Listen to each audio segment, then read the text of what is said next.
Okay. Welcome to the Fuck the Stigma podcast. Today I have Brittany here with me. Hi.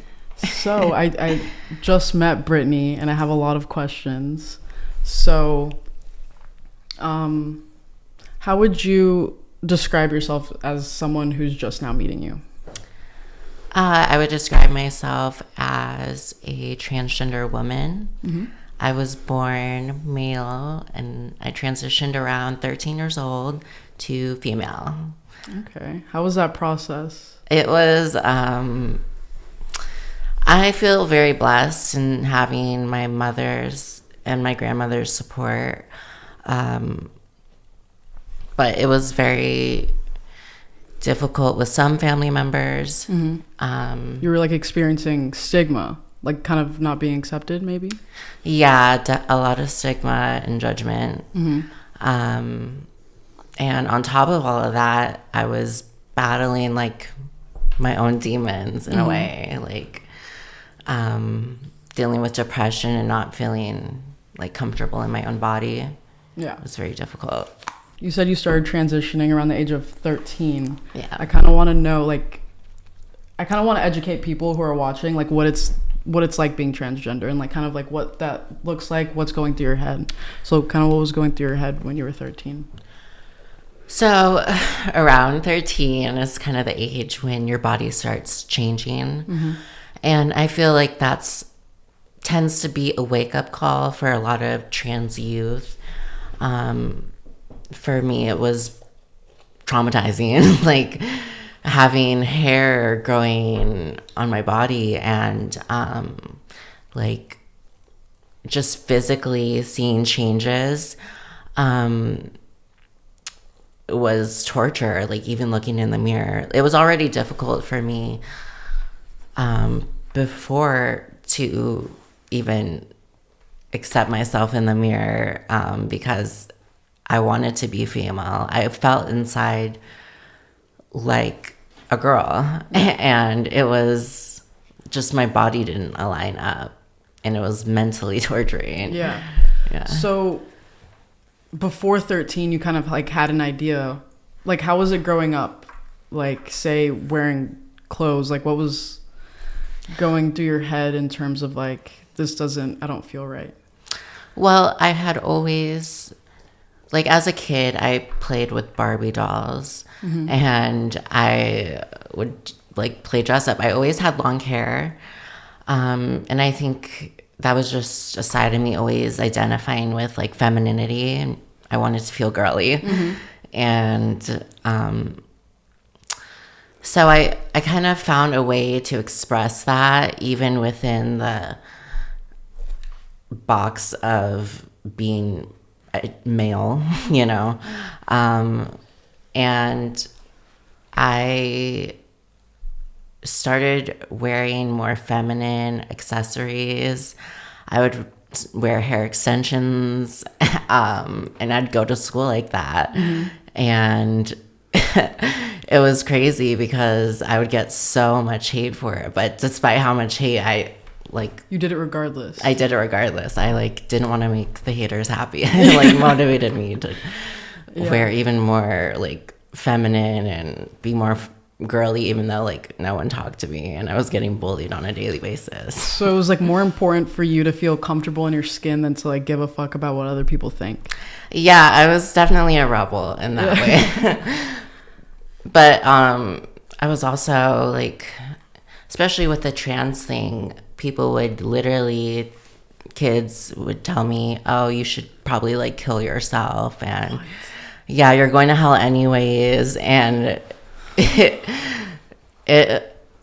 for me, that was more motivation not to, because I was I don't want to make you fucking happy. Yeah. No. So over the time span of those years of kind of figuring yourself out, how did that affect your mental health? And how did you cope with it? It was a night and day difference for me having transitioned. Before I did, I was super depressed and suicidal. I was definitely at some points like calling, I don't know if you're familiar with the Trevor Project. Yeah. It's a suicide hotline for like LGBT youth, and it was a struggle for me before I transitioned, and then after, it was like I had a new lease on life. It gave me so much joy just to like get up in the morning and get ready and think about like, what am I gonna wear, and just like be able to express myself the way I've always wanted to. Mm-hmm. And I felt like, I don't know, I would never been able to live as male. Like, I feel like I would have It wasn't definitely, an option. yeah, no, I would have killed myself if I had to. Like, Yeah. transitioning saved my life for sure. Gee, I kind of just have a weird question. Mm-hmm. It's something I've like wondered in the past. Like, do you think it's definitely something? I believe personally, it's something you're born with, not something that like you're choosing to actively do. Yeah, like you've never just like, hey, I think it would be cool to dress up as a girl. It was just like it was innate. Like I felt like I had to. Mm-hmm. Yeah, it wasn't an option for me. Mm-hmm. I had to just to live a happy life and live in my truth. Yeah. Some people in other countries or even just small towns, they don't get education on trans. There's not enough information and education on being transgender. It's like, for some people, they don't realize until later in life because they've never even heard of the term. They didn't even know it was possible or a thing. And that's kind of how it was for me. Like, once I saw on YouTube and online that other girls were able to like live a lifestyle and be happy, and it opened my mind completely. And that's why I love doing like podcasts like this, because I don't know, I definitely know there's like someone out there watching that it has been in my shoes. Yeah. And can be completely inspired for sure. Yeah, that's what this is about, is kind of just like putting that awareness out there, like, hey, this is a thing, and kind of teaching people a little bit. Because there's a lot of people out there, like, say their parents, like, they don't, gay stuff, no. Yeah. So they're kind of just fending for themselves. Mm-hmm. Like, they don't know what to do. They don't feel accepted. And then, like, their parents and family are just, like, stigmatizing.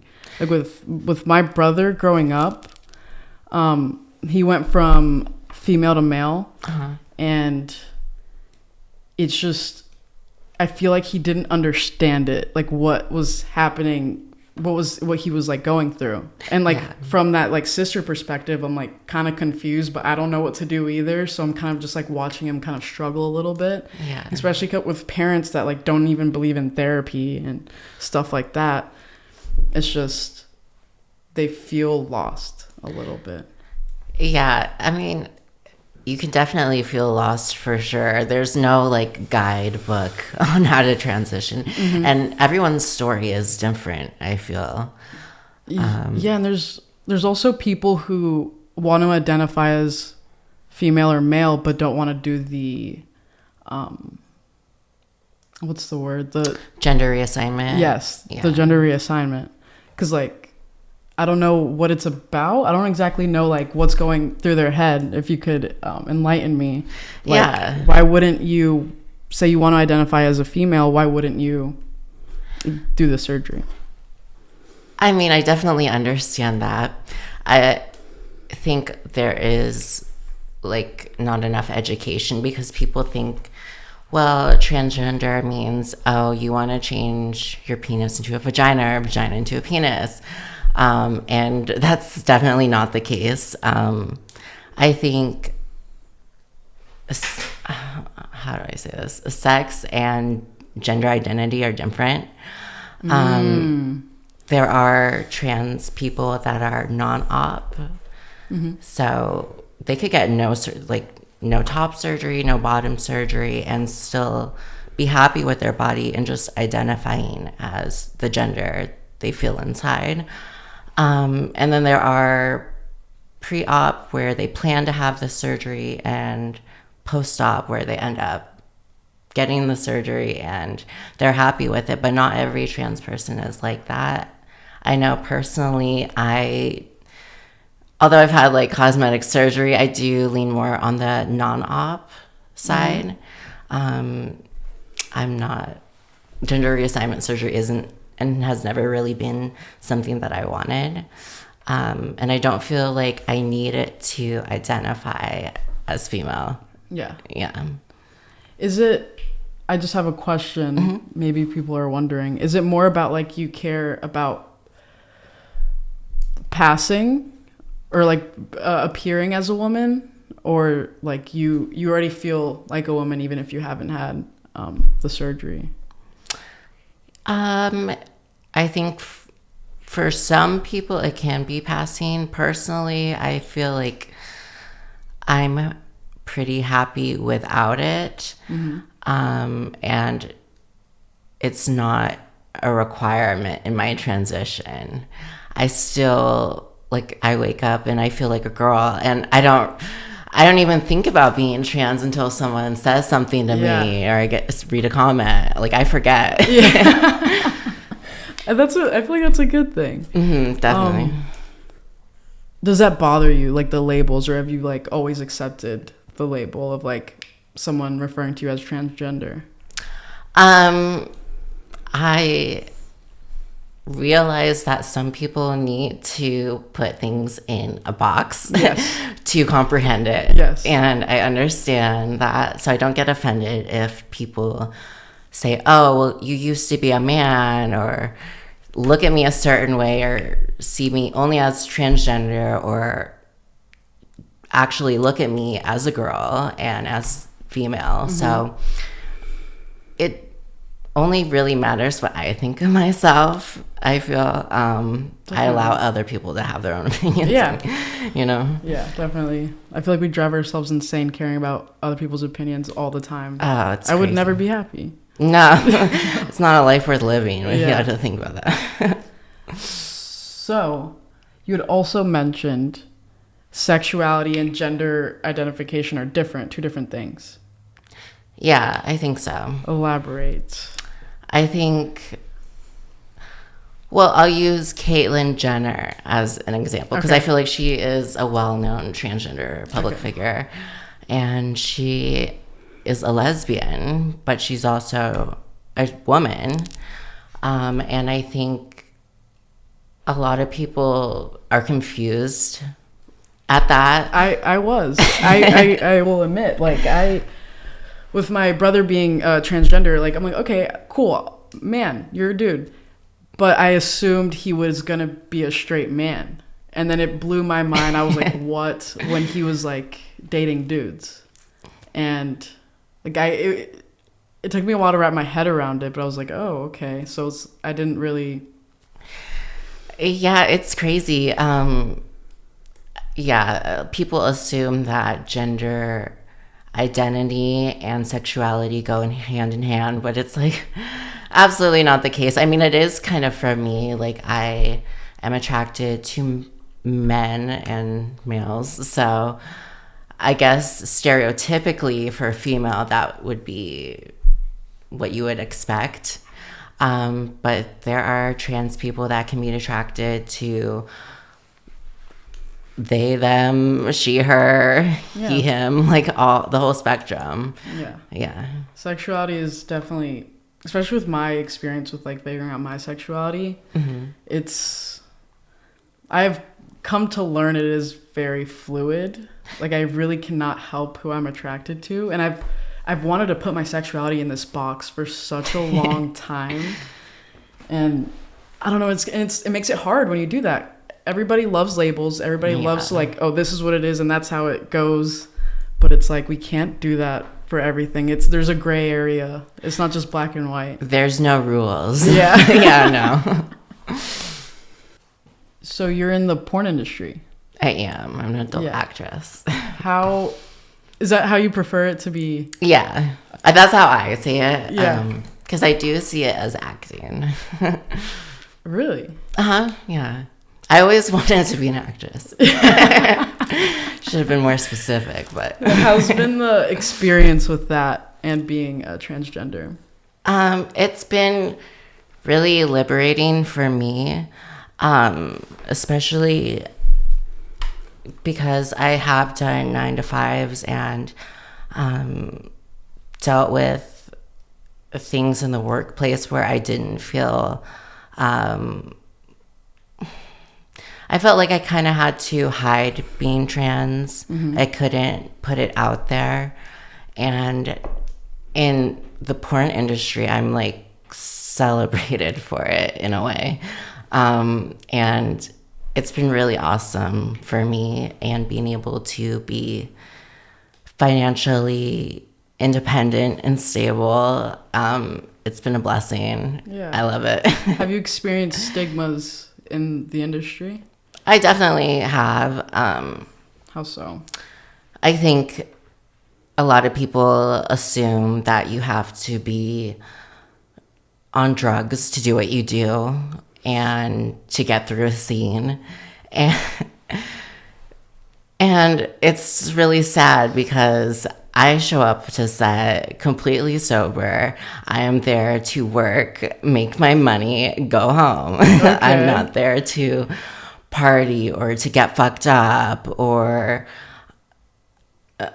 I don't need to be high to get through a scene. It's work for me. It's something that I enjoy.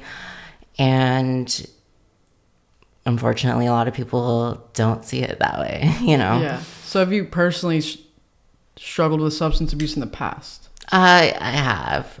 I was addicted to cocaine when I was 16, 17, and maybe did a little meth in there too. I was wild, and it ruined my life. It was really hard for me too, because when I did get clean, I looked back and I saw like I had wasted so much time that I could have spent on progressing my transition and creating the life that I wanted. I was getting in my own way. Yeah, that's definitely what addiction is. Yeah. Do you think struggling with it was a way to like kind of suppress your feelings and emotions with like transitioning? Like, what do you think the addiction, like what kind of part did the addiction play with emotions? Well, for me, like I was still early on in my transition, and I wasn't where I wanted to be. And it was easier for me to escape out of my body than have to be in it. Even though I was identifying as female and living as a female, it was still hard because I hadn't had surgeries that I wanted. And when I was addicted, it just made my life so much worse by spending all this money on drugs and getting high and not saving up for surgeries and like I said, making the life that I want, the body that I want. How'd you kind of get out of that cycle of addiction? What made you want to? For me, there was definitely one point where I woke up in the hospital and I could have died. And I remember thinking, oh my God, like there's so many things like I want to do. Like I want to get my breast implants, like I want to get my lips done, and I want to have the life that I want. I want to do modeling. I was missing out on so many things, and I was just going deeper down a rabbit hole I didn't want to be in. And I guess having a near-death experience was like a wake-up call. Yeah, for sure. And I don't know, I'm thankful for it because it was like the day that I turned my whole life around. Yeah. Weirdly, stuff like that, in hindsight, we're like, I'm so glad that happened. Yeah. Definitely. So like say like on a day-to-day basis, people hitting you up on social media, on the internet, walking by the street? What kind of stigmas have you experienced throughout your life? I've definitely dealt with like just the basic slurs and things like that, like name calling. I've dealt with discrimination. And I don't know, it's like I try not to let those things get to me, because I think it does go back to just not being educated. Like if someone discriminates me or says something like that to me, it's like I kind of feel bad that they're so ignorant, you know? It's like they don't understand. They don't understand it. Exactly. They weren't educated, so they're just gonna like, they kind of just result to anger and like out, like just name calling because of something that they don't understand. I feel like that's how it kind of starts. Well, people fear what they don't understand, I feel. Yeah. And there's a lot about the trans topic that people just aren't educated about, or they think it's like some sex thing or like perversion or something, or and it's really not. Like we're just trying to live our authentic truth, I feel. Yes. I feel like I don't really, from what I'm hearing, I don't feel like you've lived in fear of much of the stigmas. I can't. Like, if I lived my life based on what other people thought, like, I would go crazy. Like, it's not worth it to me because I know that my happiness isn't in other people. I can only find that in myself, and living for myself and making myself happy with my body, my choices. Mm-hmm. That's the only way I'm gonna find it. Definitely. I'm honestly, that's inspiring because I've lived my life in fear all the time. Like it's prevented me from like dressing how I want to dress or like expressing myself the way I want to because I'm just like that fearful of people's opinions. Judgment. Yeah, and judgment, all of that. And like honestly, I'm looking up to that right now. Oh, thank you. I'm currently trying to like get out of that bubble. Truly.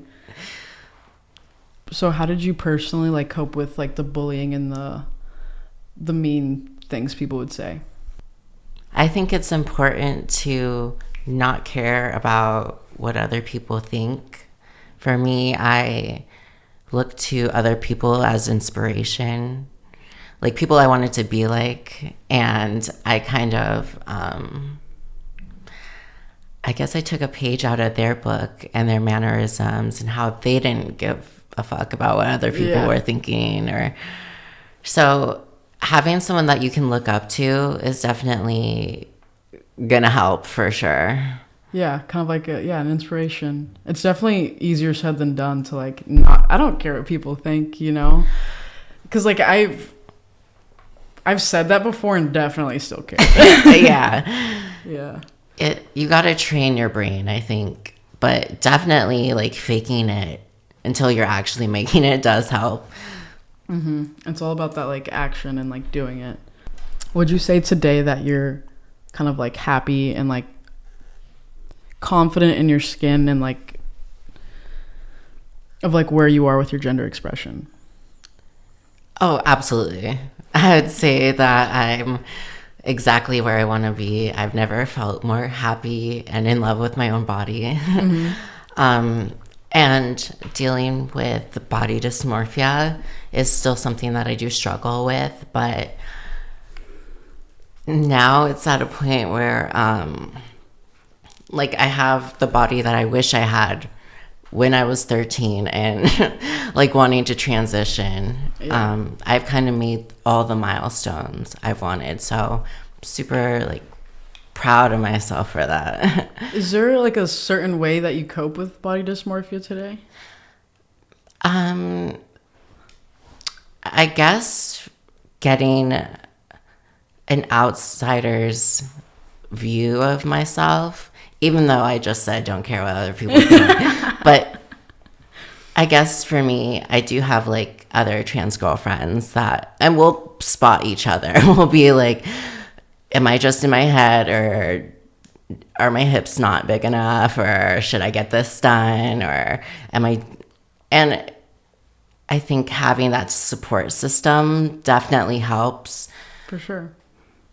Because especially for me, I could in some ways like get addicted to the transformation and the change, and at the same time having to balance being proud of the accomplishments that I have made so far. Mm-hmm. So I'm constantly like looking back at old pictures sometimes and being like, okay, I'm on the right track. Like regrounding yourself. Yeah. Like, this is where I've wanted to be. Like, I've come so far. Mm-hmm. So I have to literally remind myself that. Yeah, for sure. Like, this whole thing, like, fuck the stigma, everything, you can't do it alone. It's like you have to have like a community, friends, people like that will like help you and like hear you out. And with body dysmorphia, I don't know, education wise, I don't really know much about it, but I feel like I have experienced it before. It's just like I'm looking at myself and I am not seeing what other people are seeing. It's kind of like you're looking at yourself through a funhouse mirror. Yeah. That's how I see it. Like, and I feel like it's different for everyone. And obviously living in your own body, like you can spot your own flaws. Mm-hmm. And I think also like having a little OCD and being a perfectionist can make that even worse. Yeah, for sure. And then being trans on top of that, it's not easy. But having a support system just to kind of check you a little bit. Definitely. It helps. Huh. Well, thank you so much for like being open and talking about everything today. I really appreciate it. You've taught me things. I hope people learn something. Thank you so much for having me. This is awesome. I appreciate you so much. And thank you for coming on. Awesome. Yeah, that was good. I liked it.